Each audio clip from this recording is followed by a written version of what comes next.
Dans cet épisode Clé Miroir, je vais te conter mon histoire que je vais appeler le syndrome de la bonne note. Mais avant de te raconter mon expérience, j'ai 2 questions à te poser. T'es-tu déjà demandé pourquoi nous sommes tant à rechercher l'approbation des autres? Et as-tu déjà ressenti cette pression à vouloir être parfaite, à vouloir obtenir la bonne note, même bien après avoir quitté l'école? Je vais te conter l'expérience qui m'a permis de faire émerger ces questions et de prendre conscience de schémas répétitifs conditionnés par ce besoin de la note parfaite. Bien le bonjour, belle étincelle. Bienvenue dans Miroir de Femmes, le podcast épanouissant pour les femmes, les mères en quête d'évolution et de spiritualité. Je m'appelle Bénédicte. Je suis guide pour des voyages d'exploration intérieure grâce au miroir magique que le monde qui nous entoure nous offre. Je m'adresse à toi, belle femme, en recherche d'équilibre entre ton rôle de femme et de mère, toi qui désires être à l'écoute de tes véritables besoins, avec cette volonté d'y répondre en toute légitimité et sans culpabilité. Toi qui ressens l'envie de répondre à l'appel de ton âme pour grandir en conscience et vivre ta spiritualité en toute liberté au quotidien. Je vais te conter ici des histoires de la magie, de l'âme qui agit, des récits de clés qui t'ouvriront de nouvelles portes pour élargir ta vision. Prête pour le grand voyage? Alors c'est parti, abonne-toi pour que chaque épisode arrive à toi. Ça commence en début 2024. Je fais partie d'un groupe dans lequel je rencontre Natacha, une femme inspirante, qui parle de son désir, de son aspiration à créer un mouvement pour la réconciliation du féminin et du masculin. Son projet m'interpelle et je lui propose donc de participer à un des interviews que je fais de femmes qui souhaitent partager leurs rêves pour inspirer d'autres femmes à passer à l'action et réaliser leurs rêves à leur tour. J'ai donc fait l'interview de Natacha. Tu peux même l'écouter dans le précédent épisode, l'épisode 5 qui s'appelle Clé des fées. Et c'est ainsi que nous avons appris à nous connaître, à échanger nos points de vue. Nous avons eu beaucoup de points en commun. Nous avons beaucoup de points en commun. Et puis un jour, elle me propose de participer à un festival qu'elle met en place pour mettre le point de départ à la création de ce grand mouvement pour les hommes et les femmes. Cette invitation me réjouit. Je me sens immédiatement passionnée par cette idée et je propose de contribuer avec un atelier de clown pour apprendre à se redécouvrir en dehors des attributs du féminin et du masculin.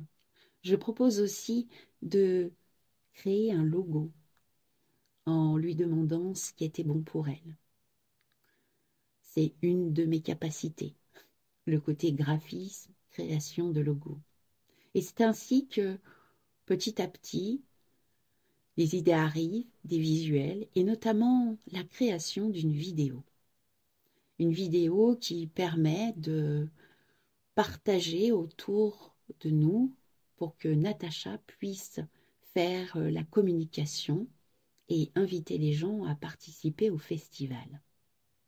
J'y prends beaucoup de plaisir à la création de cette vidéo. J'ai envie de faire quelque chose d'inspirant, qui donne envie de participer.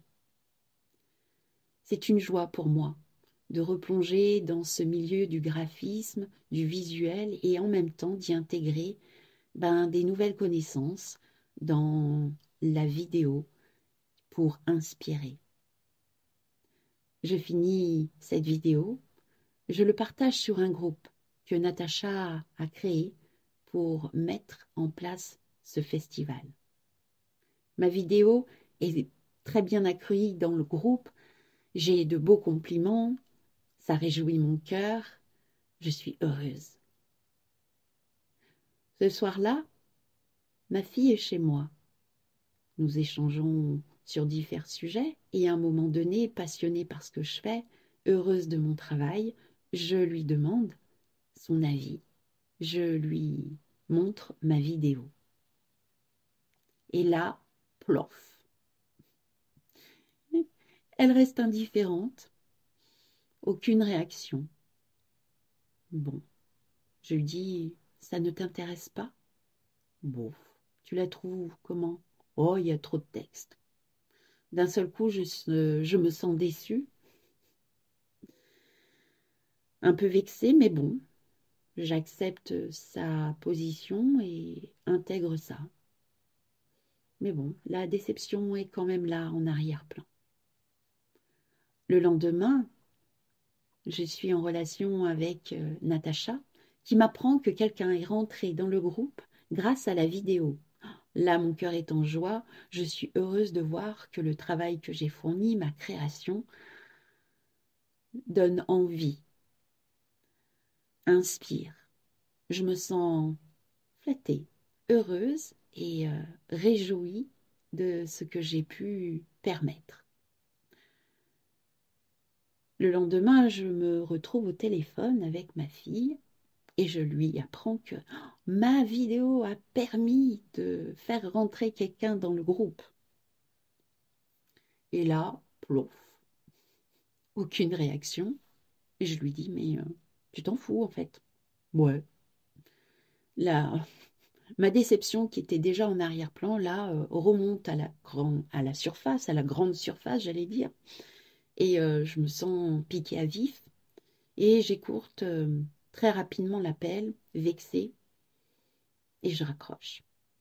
En même temps, une part de moi, tranquille, observe, et je me dis, waouh, c'est en réactivité là. C'est assez égotique, ma cocotte. Qu'est-ce qui se passe pour toi? Alors, bien entendu, comme j'adore introspecter, comme j'aime comprendre ce qui se passe en moi et pourquoi je vis cette expérience, aller plus loin que juste de rester ma fille s'intéresse pas à mon travail, elle en a rien à faire et mon Dieu, c'est horrible. Et donc je me pose tranquillement, prends un temps de respiration et laisse venir les pensées, les ressentis. Je ressens de la crispation dans le corps et en même temps, une pensée arrive. Tiens, au lieu de regarder ce que la plupart des personnes à qui tu as partagé t'ont apporté quelque chose de positif, tu t'attaches à un avis qui est d'un désintérêt total, qui n'est pas positif pour toi. Et d'un seul coup, c'est comme si tout ton travail n'avait plus aucun intérêt, ou quasi. Ça serait pas un peu une envie de perfectionnisme, ça? Est-ce que ça serait pas cette envie d'avoir tout le monde m'aime absolument? Et l'idée vient, est-ce que tu voudrais avoir le 20 sur 20, la meilleure note? Tu ne serais pas un peu comme ces élèves qui ont toujours des très bons résultats, qui un jour, au lieu d'avoir un 20 sur 20, ont un 19,5 et qui se sentent désespérés de ne pas avoir eu la note parfaite. Cette pensée m'interpelle, je me pose un instant et je réalise que j'étais aussi accrochée aux avis positifs. Il y a aussi quelque chose d'égotique là derrière. Ça nourrissait, ça flattait une part d'ego en moi. Et quelque part, eh ben, est-ce que cela était juste? D'où partait ce besoin absolu d'avoir le consentement, l'approbation, les félicitations des autres? Oui, j'entends, ça fait du bien, mais ça nourrit aussi quelque chose qui n'est pas forcément venu du bon espace. C'est encore un besoin d'avoir l'approbation extérieure. j'ai observé en fait l'intention qui était derrière, bien au fond, bien caché, ce besoin d'être valorisé par le regard de l'autre, par la parole de l'autre. J'ai pu y faire des parallèles avec différents aspects de ma vie. Mon rôle de maman, le besoin d'être la mère parfaite, le besoin d'être plus, de faire des bons podcasts par exemple, d'être une professionnelle avec beaucoup de clients, avec un gros chiffre d'affaires, le besoin d'avoir toujours des sourires, le besoin d'être toujours accueilli. En arrière-plan, il y avait ce besoin d'être comblé par l'extérieur, ce besoin d'être nourri par l'extérieur. Et dès que quelque chose n'allait pas dans ce sens-là, eh ben, un sentiment d'insatisfaction, un sentiment de ne pas être assez, de ne pas en avoir fait suffisamment, une frustration. D'un seul coup, je voyais le tableau. Et là, je réalise que je ne prends presque pas en compte, ou très peu, ce qui a nourri mon envie de créer, ce qui m'a nourri quand je créais. Le plaisir de créer, purement et simplement, le plaisir de faire du beau, au moment de créer du beau, le plaisir d'agencer, de mettre des couleurs, de la musique, des belles images. Comment dans l'instant quand j'étais en train de créer, me plonger véritablement dans ces espaces de création purs et simples, sans forcément attendre l'approbation de l'autre, la vie positive de l'autre, le besoin d'être encensé. Je n'étais pas dans ce moment de création non plus à penser que qu'est-ce qu'on va dire de moi? Est-ce que ça sera approuvé ou pas?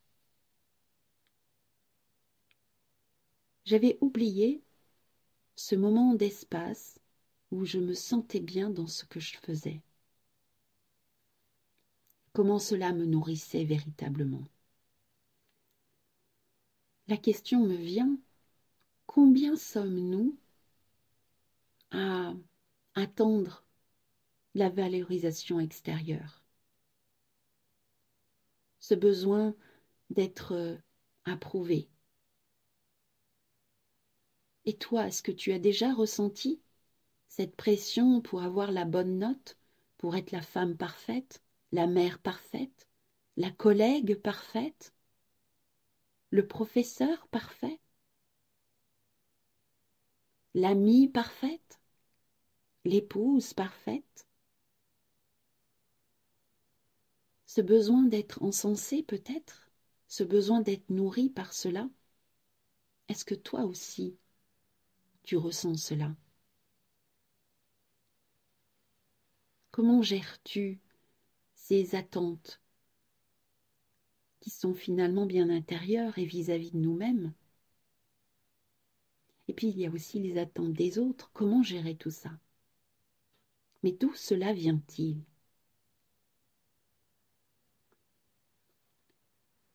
Peut-être est-ce un lien avec notre période scolaire, où nous avions des notes pour approuver le travail, bien, moins bien, assez bien, sur ce que nous avons accompli. Est-ce que toi, de ton côté, cette période à l'école, où il y avait des notes, a conditionné ta vie? Est-ce que tu ressens aussi cette sensation?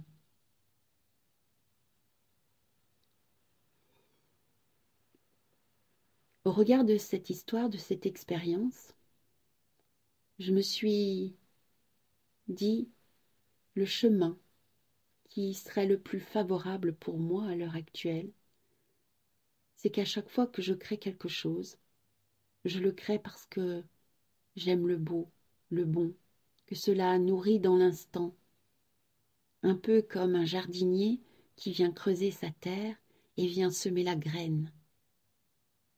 Bien sûr, il va le venir arroser, bien sûr, il va peut-être y mettre de l'engrais, il va faire attention où il va planter sa graine, pour le plaisir de planter la graine, et en même temps, il s'en remet à la nature pour la laisser pousser. C'est comme si chaque projet que nous avions, c'était de les créer, de les semer et de les laisser pousser, peu importe le résultat. Il y a des choses qui ne nous appartiennent pas. Alors, c'est une invitation à aimer dans l'instant ce que nous faisons.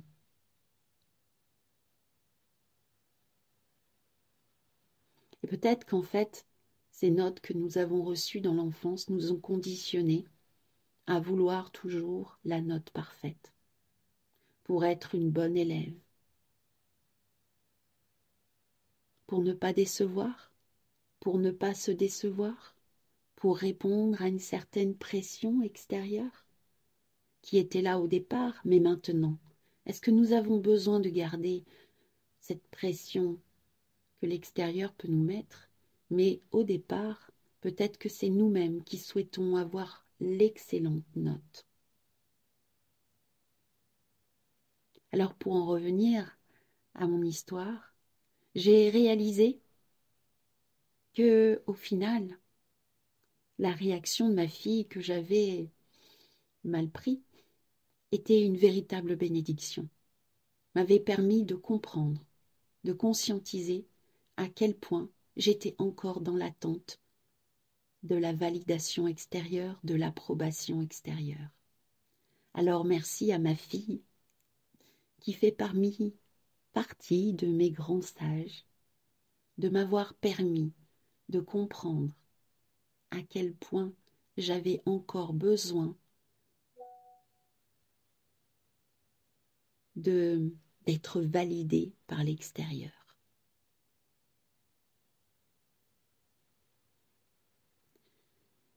Je serais heureuse d'avoir ton point de vue, ton expérience. Comment toi, de ton côté, tu vis ces besoins de validation extérieure? Est-ce que c'est quelque chose qui joue dans ta vie ou t'en es-tu détaché? As-tu besoin encore de la réflexion des autres? Comment cette histoire t'a parlé? Est-ce qu'elle va t'aider? Je t'invite à partager avec moi en commentaire de là où tu te trouves, sur la plateforme où tu écoutes cet épisode de podcast, comment cette histoire peut-être t'a fait prendre conscience de certaines choses ou au contraire, tu n'y vois pas de lien et c'est ok avec ça. Nous avons chacun notre façon de voir les choses. Je serais heureuse d'avoir ton point de vue. Et si tout cela a résonné en toi, que tu as envie d'approfondir un petit peu, je peux aussi t'accompagner sur ce chemin-là. Et puis, tu peux partager autour de toi.